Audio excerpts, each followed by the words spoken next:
Good evening to you and welcome to Africa News Network First Fast Live. My name is Cindy Mabi. Now, serpentine queues, congested walkways in malls, no parking space and traffic backlog.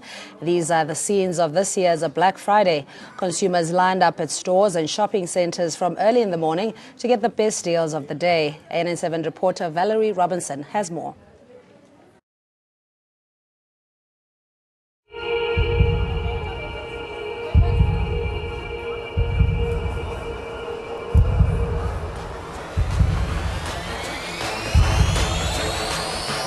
The American phenomenon, which South Africans have adopted over the past few years, saw some shoppers delighted in the bargains on offer, whilst others debated whether this year's savings were really that good. I think we were excited to buy Christmas gift for everyone and then clothes as well, because everything's on sale. We just got 50% off on mostly everything, so we're excited about clothes and then Christmas gifts as well. What is not like last year.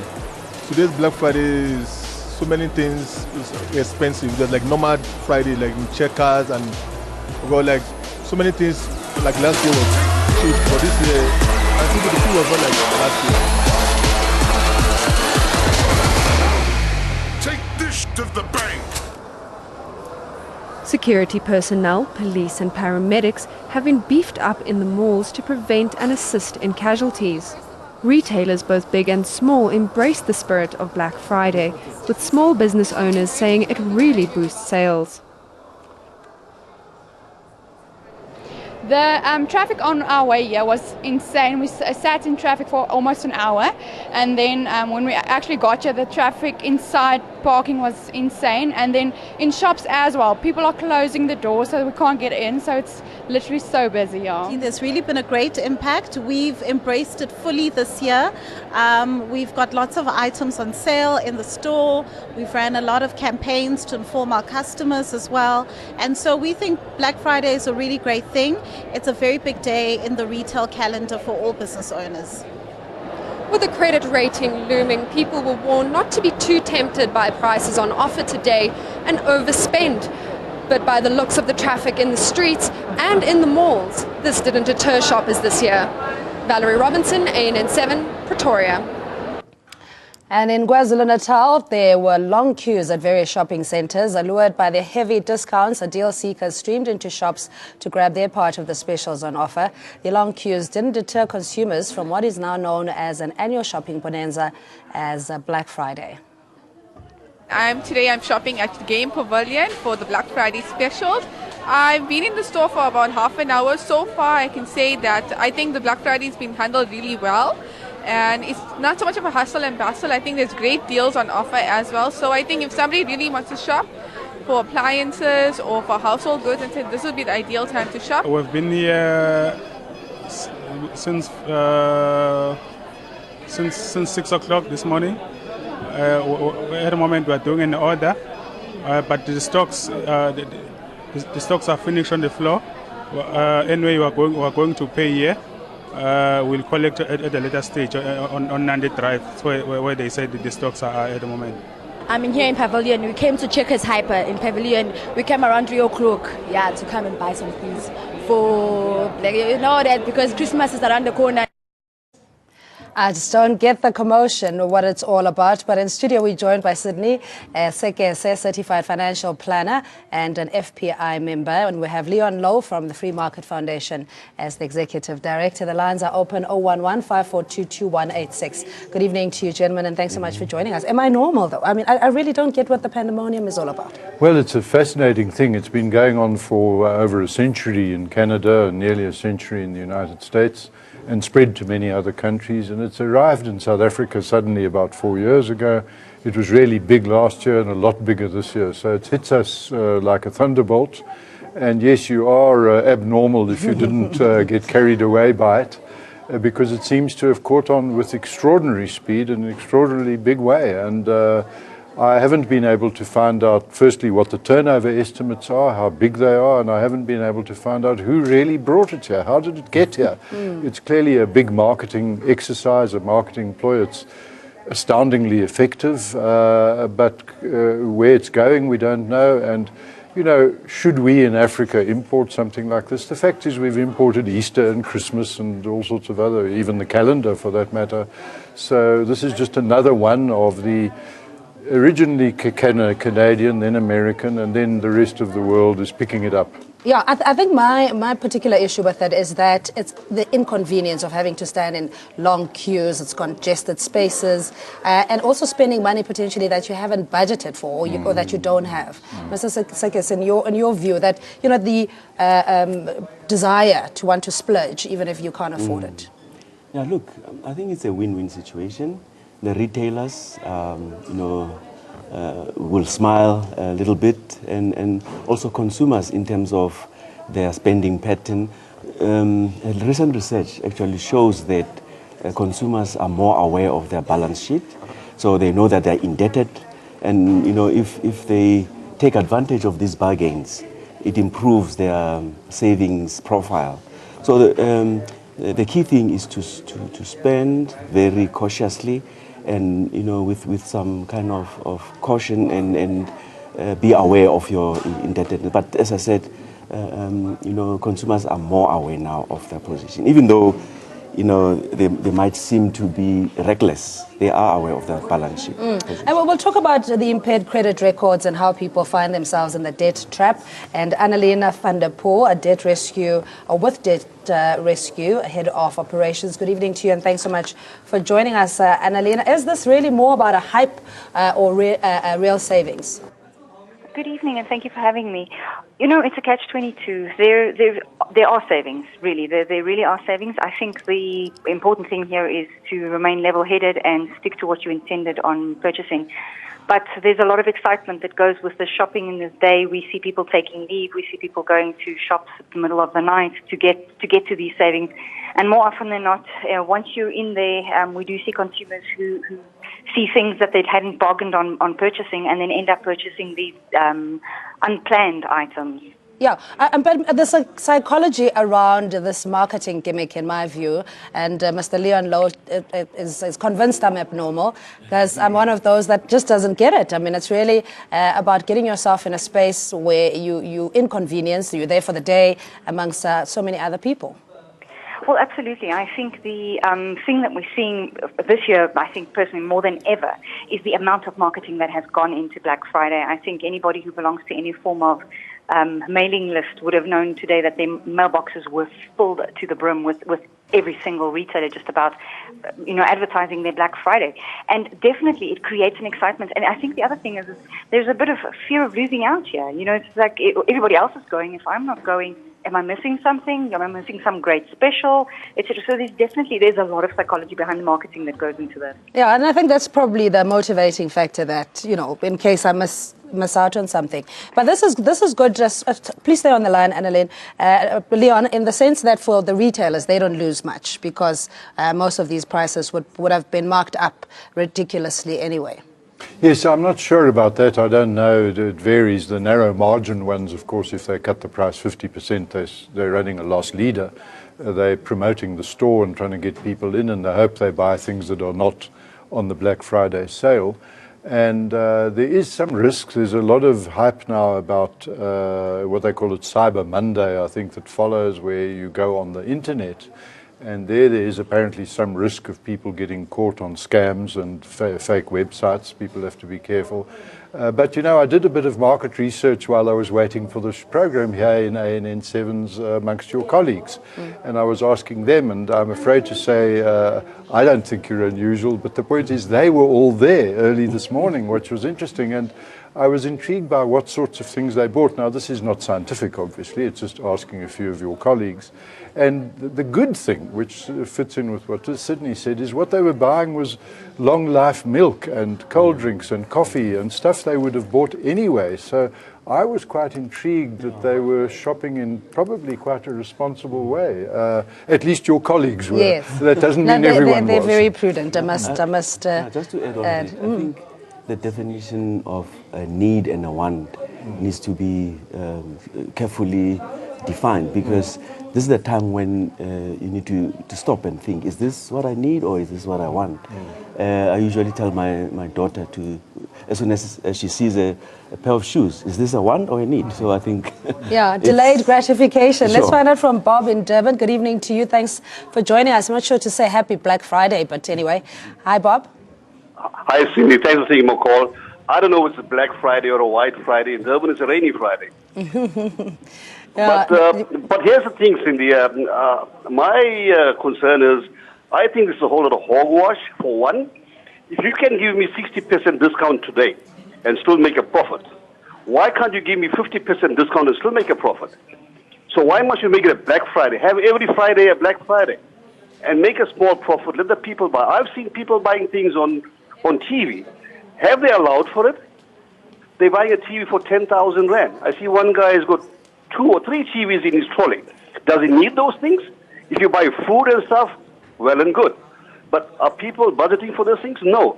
So why are you now giving us 50% and 40% and 60%? I got an SMS on my phone. 60% discount. Khalas. End of the story. So if you give me a 60% discount today, how much of profit are you making? You cannot be losing 30% or 40% on your profit margin. Impossible. That's nonsense. The price is, I think what they have done, the markup is so high and they can afford to give us a 60% and still make a profit. I agree with you, Bob. That's definitely my sentiment. Thanks so much for that lovely call. And I think we've got Frenny in Brongospruit. Good evening to you. How are you? I'm very well. How are you? Fine. What's your question or comment? Yeah, you see about the Black Friday, I think that many stores this year did not participate in 50% off this year. Last year was a little bit more better, but this year not too much. But it's a good initiative, but I want us here in Africa to have our own, like, remove that Black Friday and put another name for it. And maybe we can be using our own initiative to do our thing instead of copying the white every time. Yeah, you could call it Buy Black Friday for starters. But thanks so much, Frenny in Brongospruit.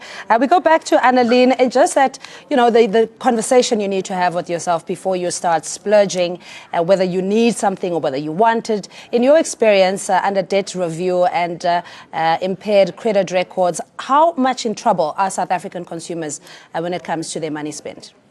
You know, the current statistics released by the National Credit Regulator indicates that we have about 24 million credit active consumers, and of them, just over 40% are over-indebted. Now, the definition of over-indebted means you are 3 or more months behind on your, or at least one of your accounts. So the reality is consumers are very indebted. And this is, as your guests have said so far, if your plan here is to apply your money to necessary items, you know, for example, the discussion around long life milk, there is very much merit in making use of these specials when they are available. But the reality is that consumers end up going in, and a TV that used to cost 15,000 rand today is 10,000. You think to yourself, when am I ever going to see the special again? And we end up walking away with those wants, not those needs per se. The reality is consumers are very over indebted, and we really urge consumers, don't get yourself into more debt, seek help. If you're already struggling to repay your debt and you see you're over-indebted, seek help from a debt counselor. Let them assist you. Yeah, and the process of recovery, as you were saying, if you're already 3 months in arrears, it therefore means that you're essentially a paycheck away from poverty. And if you were to be retrenched, that situation could also change. Annaline, so what is the process, if you can just talk us through that, in trying to recover? Okay, well, I think the first one is you know, start by taking a very realistic look at your personal finances. Go and take a couple of months of bank statements, see where you are financially. And if you see that you're having to take out further loans to put food on the table, to cover bills that you already have, etc., you're most likely replacing debt that you have with more debt.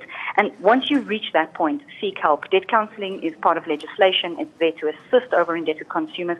And the process is very simple. A debt counselor is there by law to assist you with all of your debts, to renegotiate your installments as well as your terms. So they extend the term slightly, but they reduce the monthly installments so that you can ensure that you remain within that budget, and the cash that you have left in your bank account is there to cover your living expenses. And it gives you legal protection, and that's so important right now. Annaline, stay with us, please. Sydney, just where Finney, I think, was saying that we could customize it to fit into the African narrative. For example, the issue around SMEs or even supporting smaller players in this space, because ultimately it's still the established businesses that benefit. Yeah, sure. Look, I was with an economist yesterday, and she actually said, if you look at the GDP formula, there is a C, which is consumer expenditure, which could have been, stimulated by today's events. So if we can, also transfer the kind of environment to SMEs, I think there could be potential for GDP growth, which is currently sluggish, and today's events could stimulate a little bit, not too much. All right, maybe in terms of consumer confidence for one day, or the money circulation when it comes to the retailers, etc. But ultimately, they are the big winners, aren't they? Yes, I work in my work very closely with, for example, SASTA, the South African Spaza and Tuck Shop Association. Mama Rose is the president. I was with them in Soweto this week, in Nkosi, and we were talking about exactly what small businesses can do, in a sense, to fight back, because they've been swamped out of what we call the townships by the bigger stores. And one of the things is to actually become more creative and get involved in this sort of thing, and have Black Friday literally for street traders and street vendors and spaza owners. And so the important thing is to not leave creative marketing and not leave consumer excitement only to the chains, but to get actually all the small businesses in on the act. A very good friend of mine is a guy called Oscar Ndlovu, who runs a Strictly Rugs company, does carpet cleaning, and he, I think, at one time was thinking about offering discount rug cleaning on Black Friday. So that is exactly the sort of thing we need to see. We certainly need to channel the money and the opportunities. Small business must fight back. Absolutely, fight back. Sfiso in Durban and Samantha in Joburg, we come to you next. Hello, Sfiso. Okay, we lost Sfiso. Samantha, hello to you. Please, won't you turn down your TV set? It's giving us feedback. Hello? Hi. Yeah, so did you make a huge saving today, Samantha? Yes, I went to Mr. Price and Ledgett. And how much did you spend? Okay, I spent 260, and a friend of mine spent 400 and something. Very responsible. I was going to say 400 is quite reasonable. But what's your comment or question, Samantha? So my comment is the prices did not really go down, because for me the prices are still the same. Yeah, I mean, for me, again, it's a marketing gimmick or a trick. But Annalie, thanks so much, Samantha, for your call. Annaline, we just quickly, in the sense of, pressing issues, obviously you have to have those unavoidable expenditures, that reoccur. In terms of prioritizing where the money should go, do you think that there's adequate discipline in that regard? I think, as one of your previous guests has also said, we are seeing an increased awareness around it. But is it enough yet? No, I don't think we're there quite yet with that discipline. And also the current economy and obviously the unemployment figures are not making things easier on our budgets monthly. We really are, as you said, anything to the effect of retrenchment. If you're 3 months behind, you're a paycheck away from poverty. Those are real facts. And as much as we are disciplined, there are also factors beyond our control that prevent us from, at the end of the day, being able to make ends meet. Is there discipline? To a degree, but not enough yet. All right, Annalyn van der Poel, Debt Rescue Head of Operations, we thank you very much for your time. We go to Maresh in Durban. Good evening to you. Hi, Maresh. Hi, how are you? I'm very well, thanks for asking. How are you? Good. I just want to comment with regards to Black Friday with the retailers. The retailers actually sell the product at cost. But where they get their money from is actually from the suppliers. They get a kickback from the supplier because of the quantities they've bought for these promotions. So the retailer actually doesn't lose at all. And that's the thing, the question is who benefits at the end of the day. Thanks so much, Maresh, in the sense that if you're buying consumables, that's one thing because you can't survive without it, but all the other extras and the frills and stuff that you have to accumulate is unnecessary.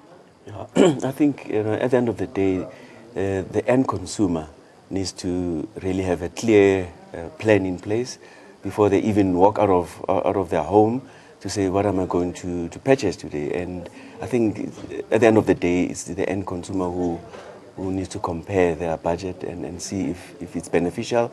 Going back to needs and wants, also very key. Yeah, and it's the type of stuff that's also on a special or on promotion as opposed to the essential stuff. I mean, you know, how many TVs does one necessarily need? I think there's something on the debt counselling that unfortunately didn't come out, but let's just make this clear.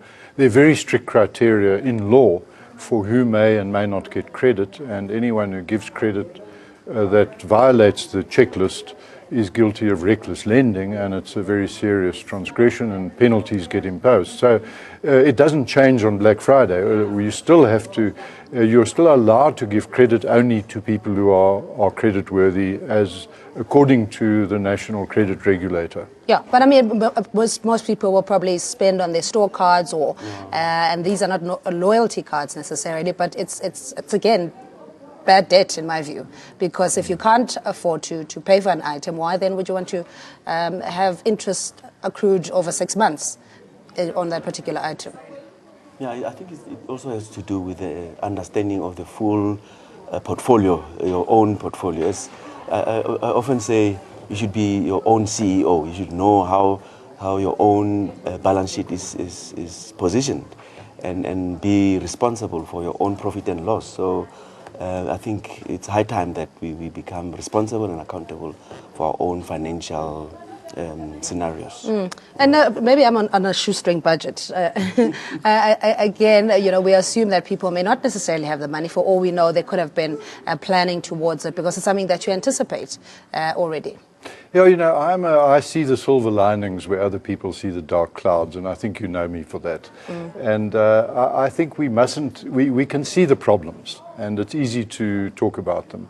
But at the same time, recognize that there are very excited, very sensible consumers are not stupid. These are ordinary, sensible, intelligent people spending their own money, and a lot of them got great bargains, and a lot of them are very happy.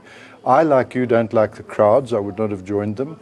But, you know, we really are the odd ones out. The most people like the buzz, they like the opportunity, and they've walked away with stuff they're happy about.